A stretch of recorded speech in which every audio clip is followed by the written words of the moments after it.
आचार्य जी, अभी आप जो है अपने गृह राज्य गए थे और वहाँ पर कुछ आपकी मुलाकातें भी रही हैं।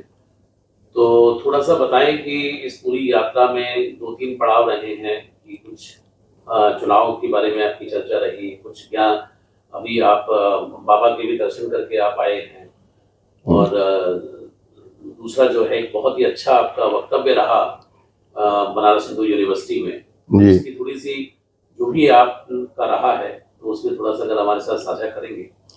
जी, आपका बहुत स्वागत, अभिनंदन और दर्शकों श्रोताओं का भी बहुत स्वागत, अभिनंदन और प्रणाम।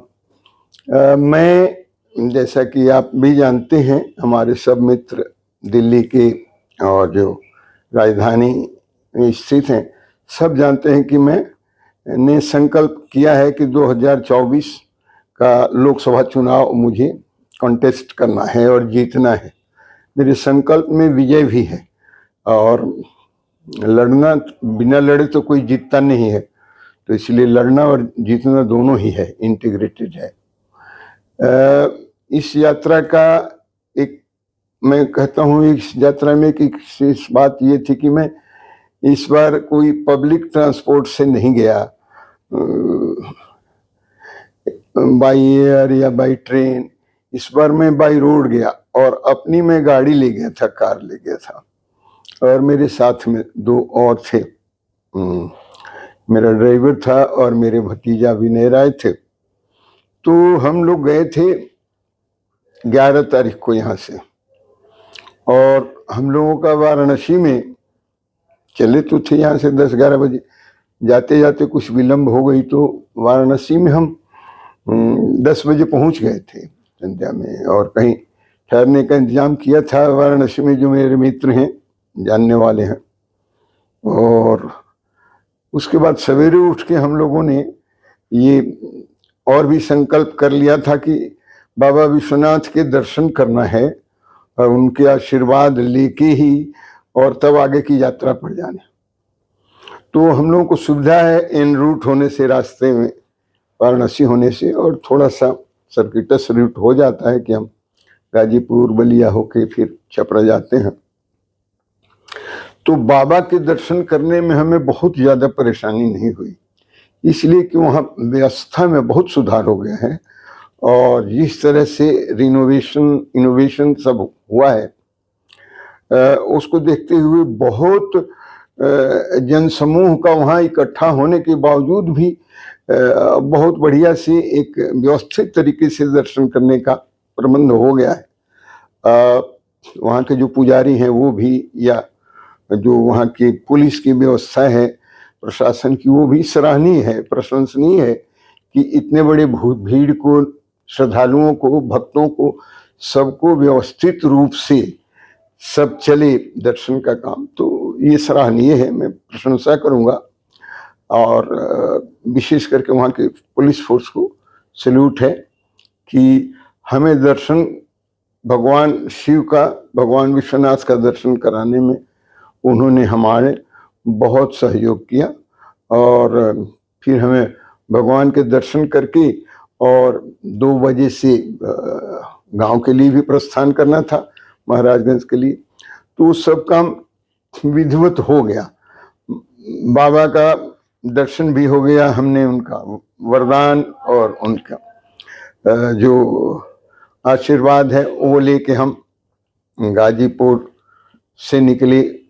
रोड में, हाँ, सड़कों में कुछ ज़्यादा अभी जो काम हो रहा है नेशनल हाईवे का, वो भी प्रशंसनीय है कि वहाँ बहुत सारे फ्लाईओवर्स बन रहे हैं, अंडरपास बन रहा है, सड़क का, रोड्स का वाइडनिंग का काम चल रहा है, सब 4 लेन 6 लेन सब बन रहे हैं। बहुत स्मूथ है ड्राइव करने में, और हम कोई 10 बजे तक गाजीपुर बलिया पार कर गए, और मांझी में जो पुल है सरयू नदी पर, वो पार करके, और हम मांझी में जो मेरे क्षेत्र का एक विधानसभा कंस्टिट्यूएंसी है, तो मुझे रिसीव करने के लिए मांझी तक लोग आए थे। I was really very surprised कि my supporters they did come to Manjhi to receive me. It was seen to believe वाली बात है कि देखने से लगता है कि कैसे लोग स्नेह जब गांव वाले करते हैं तो कैसे करते हैं। And they came to the manjhi, जो फूल के हमारे जिले के साइड में है, eight 4 or 5 o'clock and for वहाँ 4 घंटे तक हमारे प्रतीक्षा में हो रहे। 8:30-9 बजे तक हम लोग पहुंचे। तो I was really surprised and overwhelmed कि इस तरह से मेरे भाई बंधु सपोर्टर सब हैं मेरे साथ, तो हौसला तो बढ़ता है और मोराल बढ़ता है। फिर वहाँ से हम मांझी जहाँ पुल है वहाँ से हमारे गांव के लिए जो रास्ता है एकमा होके जाता है, तो आधे घंटे का 40 मिनट का रास्ता है। फिर हम पहुँच गए थे गांव पर 10 बजे। जो एक इस यात्रा में मेरे लिए, क्योंकि मैं जैसे आपको बताया, दर्शकों को भी बताता हूँ कि मैं अपनी लोकसभा कॉन्स्टिट्यूएंसी महाराजगंज के जितने भी विधानसभा क्षेत्र हैं उनमें मुझे अपनी पहुंच यानी एक्सेस बनानी थी। और अभी तो सब जगह गांव-गांव में जाके प्रचार करना संभव नहीं था, क्योंकि मेरी यात्रा 7 दिवसीय थी। 7 दिन में इतने वास्ट विशाल क्षेत्र को कवर करना आसान नहीं था। फिर भी हमने मुख्य लोगों से एक कॉन्स्टिट्यूएंसी के 2-2, 3-3 जगह जाके पंचायत के मुखिया लोगों से, प्रधान लोगों से, या उस इलाके के जो एमएलए हैं उन लोगों से भी, या पूर्व एमएलए हैं उन लोगों से भी मुलाकात की। और इस क्रम में मैंने इकमा, रसूलपुर, महाराजगंज में 2-3 मीटिंग की हमने। और बनियापुर में अभी बहुत बनियापुर है सच तो मैं नहीं गया, लेकिन उसको टच करते हुए बनियापुर थाना और कॉन्स्टिट्यूएंसी के अन्य गांवों में गया। और वहाँ एक उमेश सिंह जी हैं, इंस्टीट्यूट चलाते हैं, आर्मी ट्रेनिंग इंस्टीट्यूट, तो उनके यहाँ भी गया। बहुत उत्साहवर्धक, बहुत एक्साइटिंग रिस्पॉन्स था सब लोगों का। फिर मैं मशरख गया, जाने का मेरा प्लान था। रास्ते में मेरे पिताजी का ननिहाल पड़ता है सौंधानी, वहाँ भी गया। तो मेरे पिताजी के भतीजा लगते हैं रामजी सिंह, वो भी मिल गए मुझे। He was also very pleasantly surprise to see me कि तुम्हें तो मैं 50-55 साल के बाद देख रहा हूँ। तो उसके बाद मेरे ससुराल का गांव आता है और वहाँ से हम मशरख गए। और मशरख में भी 2-3 जगह लोगों से इंटरेक्शन किया। वहाँ एक अच्छी महिला है, यंग है, जिनका नाम है मधु पांडे। तो वो एक लेडी एक्टिविस्ट हैं और काफ़ी पॉलिटिकली इनलाइटेंड हैं। तो उनसे भी मुलाकात हुई, बात हुई। और उन लोगों को मैंने मोटिवेट भी किया। कई जगह कुछ लोग जो हतप्रभ जैसे या बिल्कुल डोसाइल और डोरमेंट जैसे पड़े थे, वहाँ उन लोगों को थोड़ा मैंने मोटिवेट भी किया, चाबी भी लगाया, इग्नाइट भी किया। तो लोगों ने मुझे भी समझा, कुछ लोगों को, और मैंने भी समझा लोगों की मानसिकता को। और मेरे को समझने में, मुझे समझने में भी लोगों को ज़्यादा समय नहीं लगा, क्योंकि मैं तो उसी क्षेत्र से आता हूँ। इस यात्रा की सबसे बड़ी उपलब्धि थी कि मैंने एक बार, जैसे हवाई टूर किया जाता है वैसे अपने संसदीय क्षेत्र का मैंने हवाई टूर कर लिया 7 दिन तक।